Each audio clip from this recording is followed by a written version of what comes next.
All right, welcome to this lesson. Now, the final piece of this lesson is we treating file handling with file system core module in Node.js.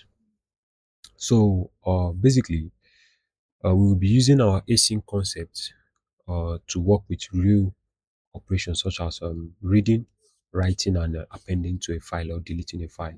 So, basically, since we want to be working as async, we are going to be using our file system. So if I import, so for this file system, we have to import promises. So like I said, the promises is actually a value that will be available later. So now I want to use promises on files. So import promises as files from what? From file system. So now I want to write to a file, and I said, let's declare a function that says write to file. Can you see that? We want to define a function that says write to file. Now the function should have a name. Now we want to dynamically create name. We want to dynamically create a file. So I can say what? Now I can say something like I think, yeah. So I can say something like await. I can await it. So I can have const. Okay, I can say fs dot. So file system dot. You can see that we will have write file. Now this write file is asynchronous. This, can you see? Asynchronously what? Write data to file. Can you see that? So we want to write file. Then I can now say something like name.py. So what's the content you are writing? So let's receive content too. So we'll be receiving content. So we would also include that content as an argument to that write file function. So now, because this is an asynchronous code, we have to do what? Remember that we have to what? Await it. And we have to what here? We have to async. So can you see that? So we can console log something else and say something like file successfully created. So if I call this function and I give it a name, test, then I say something like print or not, say something like print hello world. Now if I run this code, take for instance that we do not include our async and await. So let's see what happens when we don't do that. If I run it, okay, test your JS. Okay, yeah. Okay, sorry. We've deleted that file. Remember that I'm using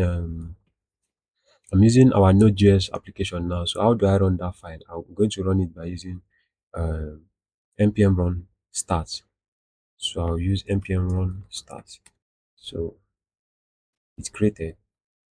But to be on the safer side, just always use your await and async. I'm still going to show you uh, one of the reason why you should keep using it. But I think for this writing of file, it doesn't matter if you use async await. So let's keep going on. So the next thing is to read.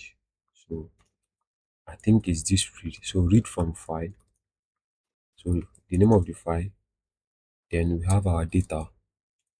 So I want to read from a file. And the name of the file should be name.py. Now I'm not awaiting that reading. So now I say something like console.log content is equal to data. Imagine that I want to read from this file. Read from file. Now I want to read from test. From test. I run this code. Can you see that? Can you see that? So it's returning a promise that has not yet resolved. Are you following? Are you getting now? It's returning a promise that has not yet resolved, a promise that is in a pending state. So we need to wait for it to move to a what? A fulfilled state whereby we have the correct result. So that's why we need to do what? Await it and what? Why is the await throwing error? And you add your async. Can you see that? So if you run this, so we have a buffer. So we have this buffer. So how do I display my original result? We change the buffer to what? To a string. If I run this, you can see that I have my original uh, result here. So I believe you are following. So now the next operation we can perform with file is what? To append. So now Let me show you what append really means. So let's say we want to write. We want to write to this file, but I don't want to remove the other content that I have. Let's do it. So I don't want to remove this content that I have here. I want to anything I want to add, I want to add it below it. So like let's say something like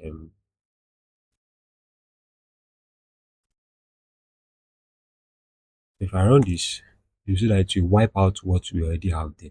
But we don't want to wipe it out. We just want to join them together. So if I have uh, so can you see that? So how do I do that? We need to use append file system dot append file. So we want to append to file. So we can now use our async function and say something like append text to what, to file. Now the name of the file and the what content we want to append. Then we can say something like data equals to await file system dot what append what file. Then the name of the file dot what py. Then the content. Then we can say what console dot log uh, file text successfully ended. So can you see that? So now instead of this write file, I can say what append text to file, and I can say what append universe. If I run this, so can you see that? So we are not clearing out what we already have inside that file. We are just joining it together with what we already have inside the file. So that's the role of append. Now the next thing is to delete. So we can delete the file. We can specify the name of the file we want to what delete. So how do I delete? I can have my a. We can await then file system dot what unlink. So you delete by unlinking. So we'll link the name of that file dot py. Can you see that? So you can say what you can say text deleted successfully. So if I delete this file, so take a look at this place, we still have the file here. So if I delete this file, delete file, so we are not receiving content. So I delete that file. So you see that the file will no longer be there. You can see that the file is gone and it is here, but it is crossed, meaning that it is gone. So the, the file is deleted already. File deleted successfully. So that's basically all about handling file with async await and performing some operations on files. So another thing you need to keep in mind is handling errors related to this async await. So how do you handle errors? So basically, what you need to keep in mind whenever you are using async await is to always use your try catch. So in case there's an error, so you want to get that error, you want to see what's happening. So let's say you want to delete a file that does not exist. Now this text does not exist. You want to delete it. Now it's throwing an error. No such directory. Now let's say you want to display a different, you want to actually display a different error message now, but this error message I show you now is basically from the system. So you need to use your what, your try catch. In fact, I will always advise you to always use your try catch whenever you're using your await. Anything that has to do with await, always use your try catch. So you want to try something. Now if that thing fails, you want to cache it, you want to cache the error. So you can, in here you can say what console.log, you can say error deleting file. So can you see that? So now you can move all these things that should normally be done. So you can move it into your try. So you want to try to delete the file and to notify the user that it has been deleted. So if I run this now, so can you see that we don't have that long error now? We now have a single line which is printed inside this cache. Now there is an error, so this is more understandable. Now, if in case there is a file, in case the file exists, so we are not going to trigger this cache error because now this place is going to be successful. So like I said, you need to make sure that everything is inside the try cache. So you can say something like cache try cache. You can say something like console.log error reading file. You can move everything. You can move everything inside your try cache. You can come here.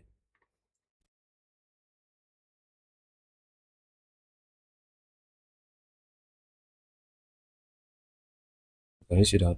So you can basically say error pending text to file. So you need to make sure that everything as concerning your word, your concerning async await has to be inside your try cache. So you can come here and say something like error writing to file. So I guess you're following. Or so you can move all these things here. You can move it. So you can move all that into this try. So everything will be working perfectly now. So that's basically it. So you need to make sure that your async await is always inside your try cache. So that's basically all for this lesson. Thank you very much. See you in the next lesson.